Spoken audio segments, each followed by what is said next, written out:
अद्भुत है। उद्धव जी महाराज नंद भवन पहुंचे। मधुमंगल ने जाके कही, मैया बढ़िया भयो तू नहीं आई,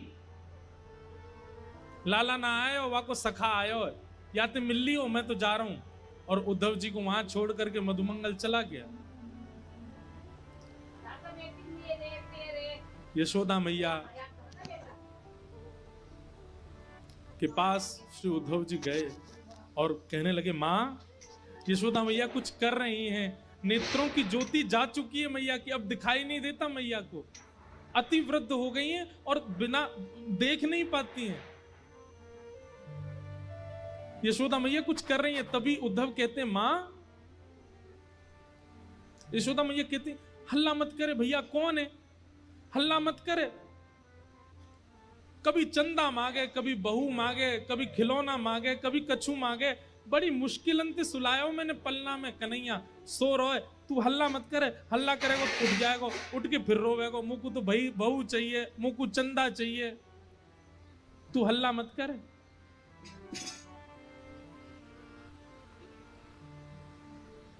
उद्धव जी कहते हैं, कौन सो रहा है मां पलना में? यशोदा जी कहते हैं, मेरो लाला कन्हैया सो रहा है। उद्धव जी कहते, कहां है, दिखाना, मैं दूर से देखूंगा, उठाऊंगा नहीं। मैया उठ करके जाती, उद्धव का हाथ पकड़ती, बोले चल मोह ले चल, मोह तो दिखे ना, मैं तो ऐसे दिखाऊं। और लेकर गई, देख जे कमरा में पलना धरो बोला, जय मैं सो रहा, बड़ी मुश्किल, कल तो यूं करो मुझको बहू चाहिए, आज यूं करो मुझे चंदा चाहिए, रोज कछु कछु मांगतो रहे मोते, बड़ी मुश्किल अंत सुलायो है।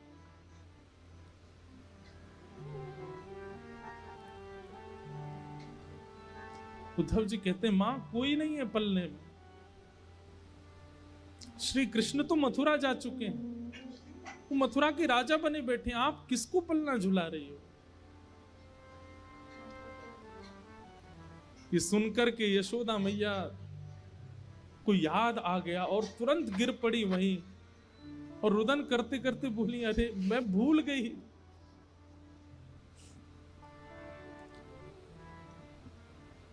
उद्धव का हाथ पकड़ करके यशोदा मैया के, कोई मथुरा नहीं गए हो, मैं बताऊं कहां गए हो, एक गोपीन के यहां गए होगो, नंद भवन से बाहर निकल के जाती हैं, किसी गोपी के यहां जाती हैं, अरे तू वादना मुझसे शिकायत कर रही, तेरे घर में आके माखन चुरावे, बहन मैं तेरे घर रोज 10 मटकी भिजवाई दे करूंगी, तेने लाला भीतर छुपाई दियो ना, वाकू मुंह दे दे, मैं तेरे हाथ जोड़ू पाम परूं, वाकू बाहर दे दे।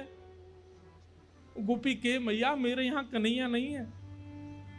उद्धव का हाथ पकड़ के दूसरी गोपी के यहां जाती है, बोले या के यहां गए होगो, या के बालकन के संग खेले, अरे तू वादना मुझसे शिकायत कर रही ना, तेरे बालकन को नोच जाए कन्हैया, मैं आज ते वाके हाथन को बांध दूंगी, कभी नहीं नोचेगो, मेरो लाला तेरे पास न दे दे। घर घर गोपियों के पास यशोदा मैया जाती हैं और उन्होंने जो शिकायत वर्षों पहले की थी वही शिकायत याद दिला करके कहती हैं कि मेरो लाला तेरे पास है, वह दे दे। ये सब स्थिति देख रहे हैं उद्धव जी और विश्वास नहीं कर पा रहे हैं कि ये कैसे संभव हो सकता है।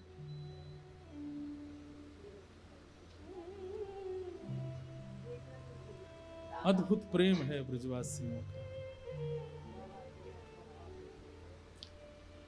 उद्धव जी महाराज नंद बाबा से मिले, नंद बाबा की स्थिति का भी वर्णन किया, फिर गोपियों के पास गए। असंख्य गोपियां बैठी हैं, बीच में किशोरी जी बैठी हैं और वहां भ्रमर गीत गाया गोपियों ने। उद्धव समझाने आए हैं ये जान करके गोपियां एक भौरे को केंद्र में लेकर के उद्धव को संकेत करते हैं, हे उद्धव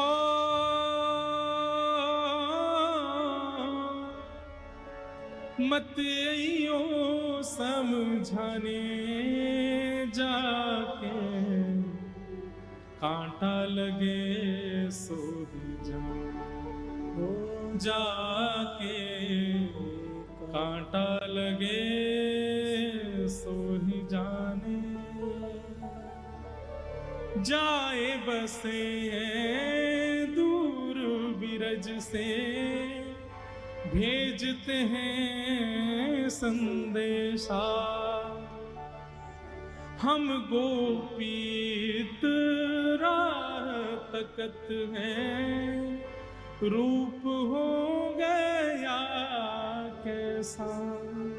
अरे अगर हम पे दया नहीं आई तो यशोदा मैया पे तो दया करी होती कन्हैया ने।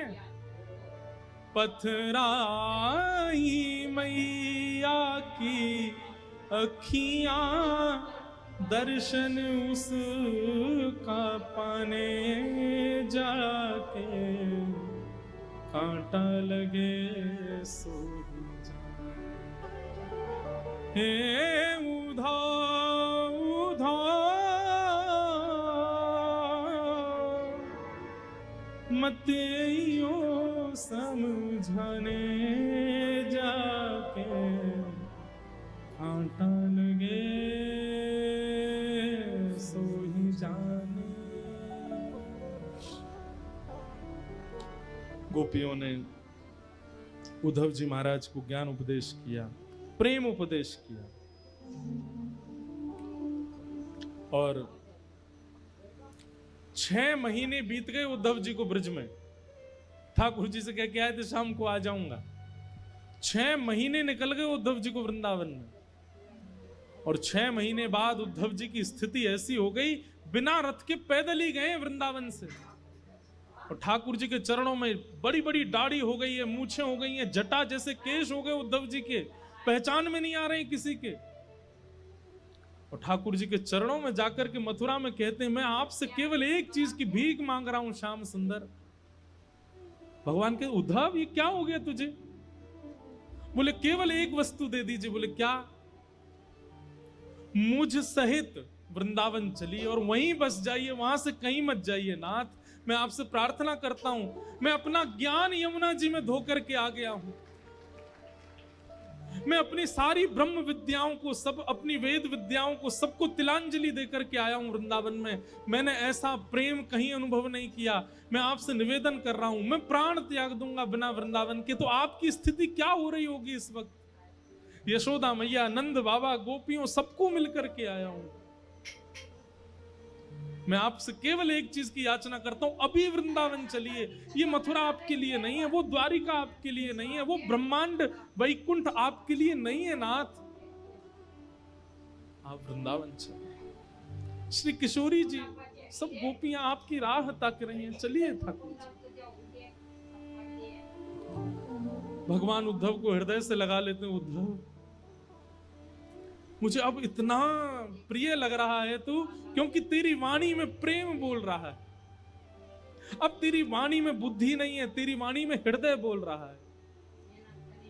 मुझे ऐसा लग रहा है कि मेरे सामने उद्धव नहीं, साक्षात वृंदावन, साक्षात यमुना जी और साक्षात ब्रजवासी एक मूर्तिमंत रूप धारण करके मेरे सामने खड़े हैं। उद्धव, मैं यही चाहता था कि तू ब्रज को अपने अंदर धारण करके आ।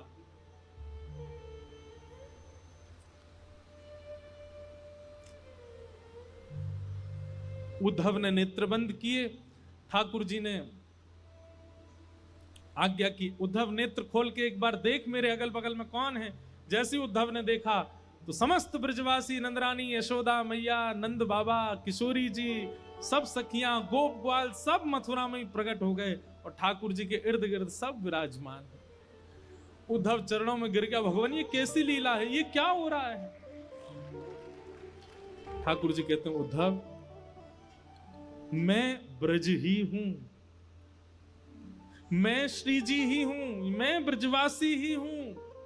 इसलिए कभी ब्रजवासी दिखे, कभी ब्रज दिखे, कभी ब्रज की कोई वस्तु दिखे, उसमें मुझ में भेद मत मानना। हम कभी अलग नहीं हो सकते, हम एक ही हैं। ये तो केवल एक सांसारिक लीला मुझे पूर्ण करनी है, जिससे संसार की माया में रहने वाले लोगों को ज्ञान दिया जा सके। जो प्रेम के अधिकारी नहीं हैं, उनके लिए कुछ दिन की लीला करने के लिए मुझे द्वारिका लीला करनी पड़ेगी। इसलिए मैं ब्रज से बाहर आया हूं, बाकी नहीं तो तू किसी और से नहीं मिल के आया है, तू मेरे ही स्वरूपों से मिल के आया, वो मैं ही हूं। मैं और ब्रज कहीं अलग नहीं हूं उद्धव, और ना मैं ब्रज से कभी अलग होता हूं। वृंदावनम परित्यज्य पाद मेकम न गच्छति, मैं वृंदावन छोड़ के एक पग भी बाहर नहीं रखता। ये तो मेरा ऐश्वर्य स्वरूप है जो मथुरा में बैठा है, वास्तव में मेरा जो प्रेम स्वरूप है देखना चाहेगा कहाँ है।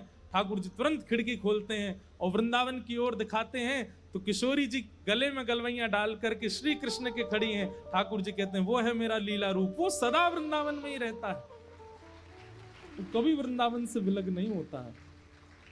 ये तो मेरा ऐश्वर्य रूप है, ये तो मेरा भगवत स्वरूप है, मेरा प्रेम स्वरूप, वो तो सदा वृंदावन में रहता है और वो वृंदावन से कभी विलग नहीं।